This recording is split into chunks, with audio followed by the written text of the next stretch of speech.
मला असं वाटतं की एक मुख्यमंत्र्यांचा व्हिडिओ पण फिरतोय ज्याच्यामध्ये ते अल्ला हाफिज असं बोललेत, बरोबर ना?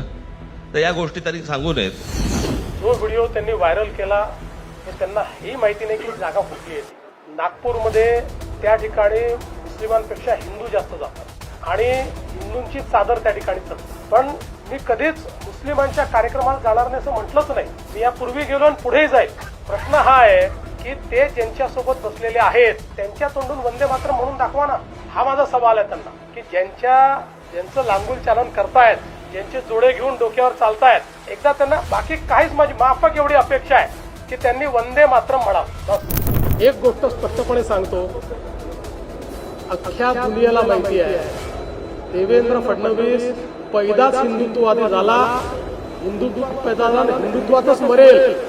फक्त मतांकरता भगवी शाल घालणारे आम्ही नाही, फक्त मतांच्या करता रोज मत बदलणारे आम्ही लोक नाही. आम्ही हिंदुत्ववादी कालही होतो, आजही आहोत आणि उद्याही राहू. आमचं हिंदुत्व जनतेने पाहिलेलं आहे आणि त्यांना ते मान्य आहे.